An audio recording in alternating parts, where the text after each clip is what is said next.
Assalamualaikum warahmatullahi wabarakatuh. Pemirsa Sultan TV selamat datang dalam acara spesial talk show hari ini bersama saya Dery Odeng. Pemirsa Kabupaten Serang saat ini sedang berada di titik krusial pembangunan dan kita tahu di dalam konteks pembangunan itu tidak mampu dipikul sendiri. Perlu adanya kolaborasi baik eksekutif maupun legislatif. Dan namunnya sayangnya publik seringkali belum mengetahui bagaimana kinerja atau kolaborasi yang harus dijalin oleh eksekutif dan juga legislatif terkhusus di Kabupaten Serang. Dan hari ini kita akan meruntuhkan statement-statement bahwa pemerintah ini bekerja sendiri hari ini dan akan kita bahas selengkapnya bersama Ketua DPRD Kabupaten Serang. Telah hadir bersama kita di studio Bapak Bahrul Ulum. Assalamualaikum Pak Ulum. Waalaikumsalam warahmatullahi wabarakatuh. Bagaimana kabar hari ini Pak? Alhamdulillah sehat Kang Dery. Luar biasa. Ini kesibukan hari ini setelah kegiatan apa aja nih Pak bisa hadir ke studio? Per hari ini sih konsolidasi persiapan di partai ya, karena memang di DPRD hari ini belum ada kegiatan yang terjadwalkan di Banmus, sehingga saya menjalankan tugas saya sebagai sekretaris Partai Golkar di Provinsi Banten. Mudah-mudahan dilancarkan Pak agenda kegiatannya Pak ya. Nah ini kita tidak akan membahas mengenai agenda partai ini, tapi kita akan membahas kolaborasi nih Pak. Tentu saja ini menjadi indikator keberhasilan pembangunan daerah khususnya Kabupaten Serang. Sejauh ini Pak bagaimana Anda melihat kolaborasi di Kabupaten Serang? Apakah sudah ideal antara legislatif dengan eksekutif? Dan menurut Anda ini komunikasinya sudah berada di frekuensi yang sama atau belum? Oke, pemirsa Sultan TV yang saya hormati dan banggakan. Pertama saya ingin menggarisbawahi dulu ya bahwa sebagaimana amanat Undang-Undang 23 2014 disebutkan bahwa pemerintah daerah itu terdiri dari eksekutif dan legislatif. Oleh karenanya kemudian apapun yang menjadi program pemerintah daerah maka harus terjadi sinergitas dan kolaborasi antara eksekutif dan legislatif.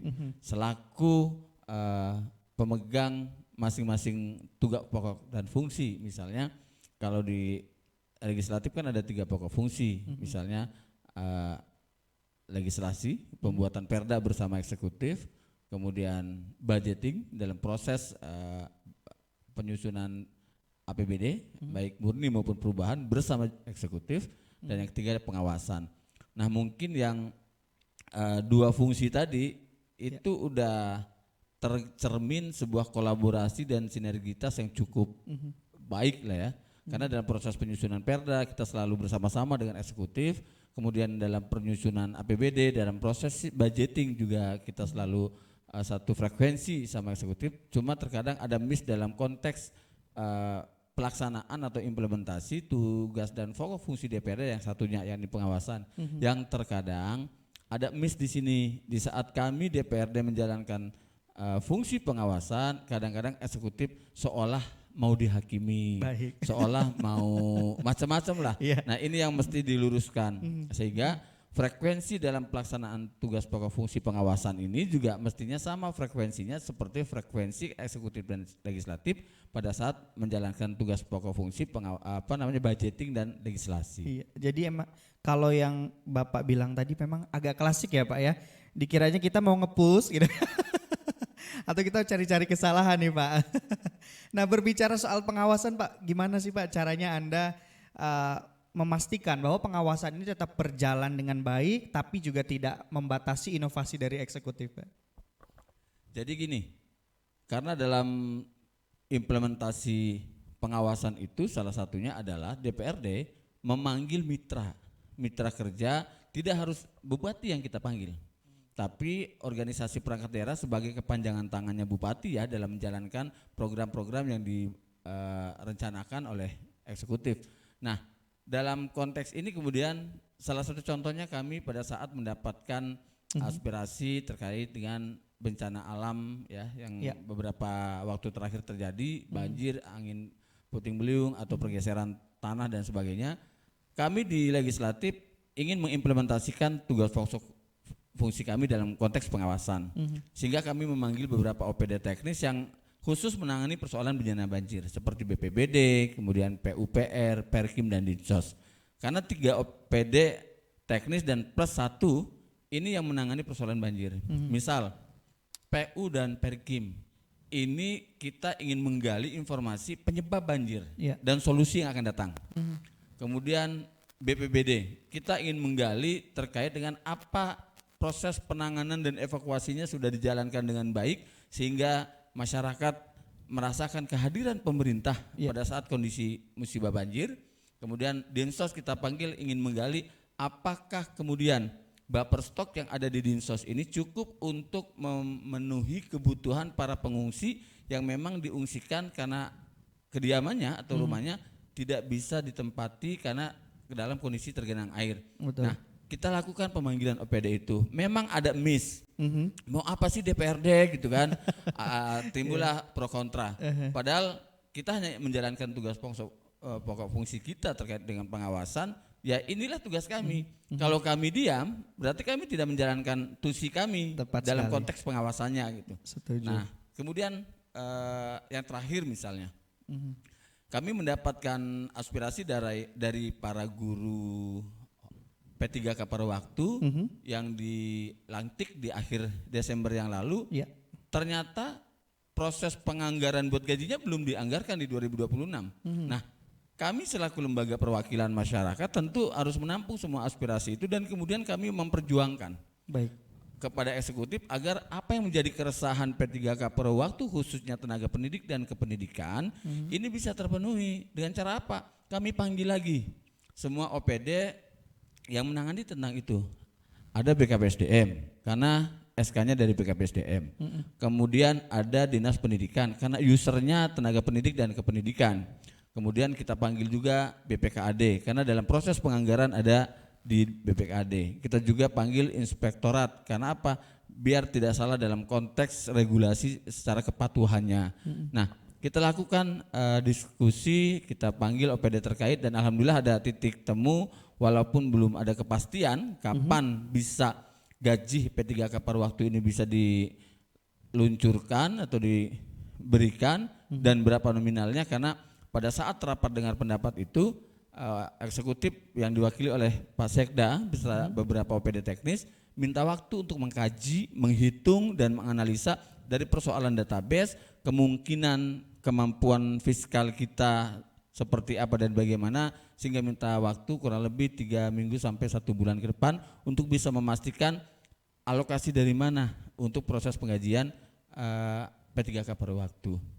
Nah, itu salah satu juga bentuk implementasi tusi kami sebagai lembaga legislatif, lembaga perwakilan.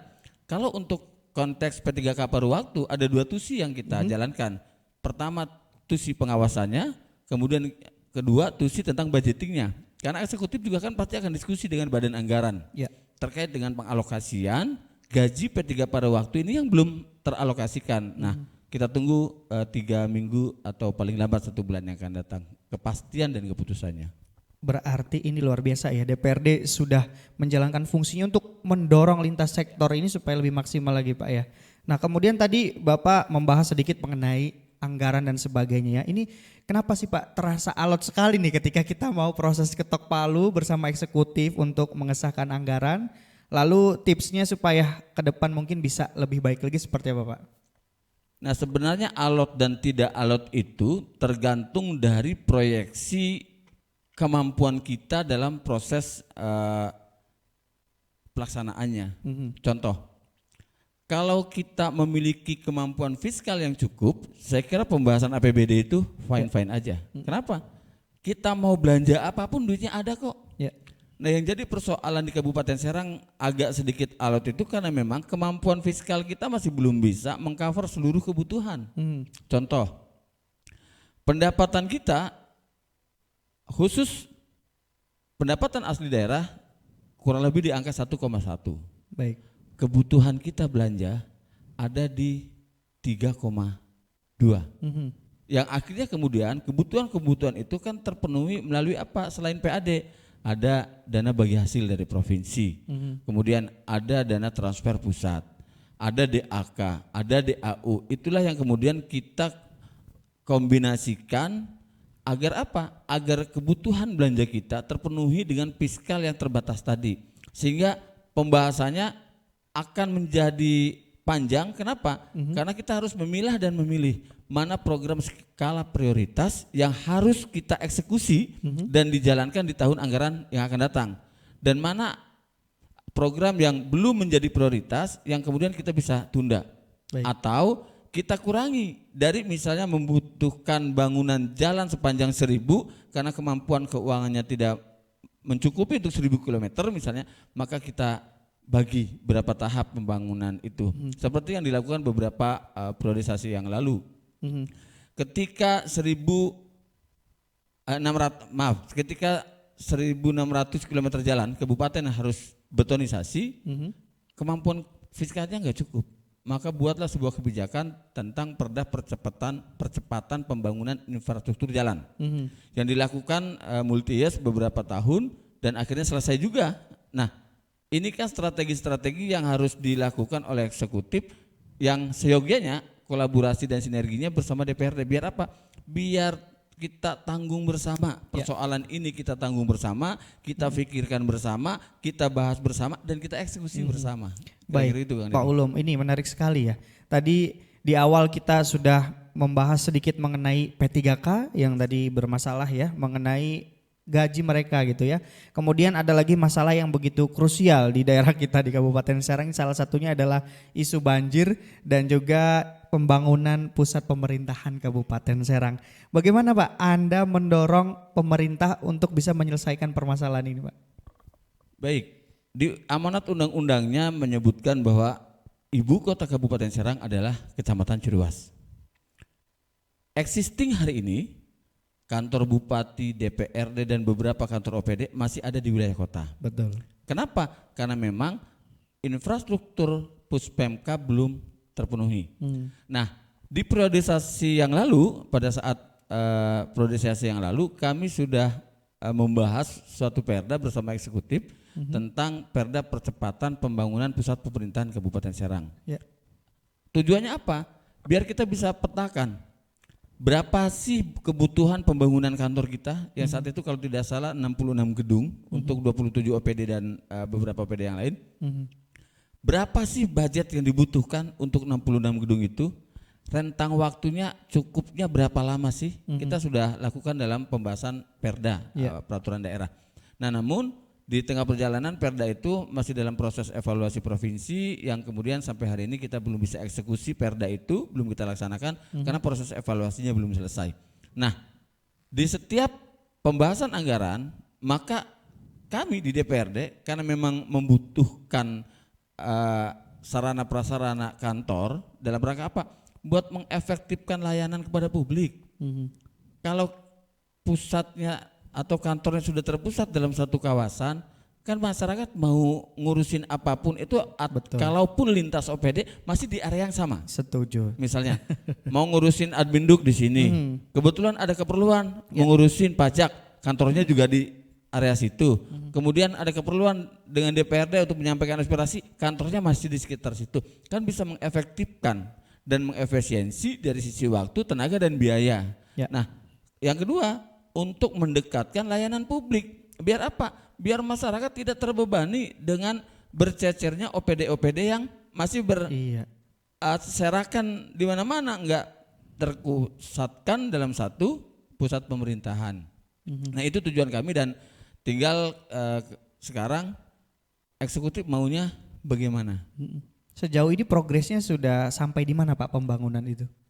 Kita belum sepenuhnya terpenuhi ya, karena kalau tidak salah baru 6 gedung yang terbangun, sementara kebutuhan kita pada saat pembahasan awal di Perda itu kurang lebih ada 66 gedung. Masih ada 60 lagi targetnya Pak ya. Nah, cuma mungkin memang kalau memang kemampuan fiskal kita tidak memungkinkan untuk membangun secara keseluruhan, kan setidaknya bertahap. Betul. Sehingga kami di DPRD mendorong setiap tahun itu ada progres pembangunan. Kenapa? Karena sebagaimana hasil evaluasi di DPKD Provinsi pada saat evaluasi APBD 2006 yang lalu, Provinsi mengatakan begini, Karena sekarang ada option pajak yang real time masuk ke Kabupaten Serang, Ya. maka jangan berharap ada bantuan provinsi dalam bentuk pembangunan gedung di Puspemkab. Maka Kabupaten Serang harus mengalokasikan anggaran untuk membangun gedung di Puspemkab. Dan itu salah satu yang menguatkan kami di DPRD agar eksekutif selalu mengalokasikan anggaran untuk pembangunan kantor pemerintahan di Puspemkab Kabupaten Serang. Baik. Sejauh ini Pak, dengan kolaborasi yang sudah terjalin, kemudian dengan segala kelumit permasalahannya, apa yang ingin Anda sampaikan kepada Pemkab Serang, khususnya Bupati saat ini? Suksesnya pembangunan itu sebagaimana kita ketahui bersama tergantung dari soliditas dalam konteks sinergitas dan kolaborasi. Karena dalam pembangunan daerah, seperti yang saya sampaikan di awal, amanat undang-undangnya adalah pemerintahan daerah terdiri dari eksekutif dan legislatif. Maka harapan kami lakukan kolaborasi dan sinergitas secara maksimal, turun bareng, duduk bareng, diskusikan bareng dan putuskan bareng untuk pembangunan Kabupaten Serang hari ini, esok dan kedepannya. Baik, terakhir Pak, apa yang ingin Anda sampaikan untuk masyarakat Kabupaten Serang yang hari ini menyaksikan tayangan kita?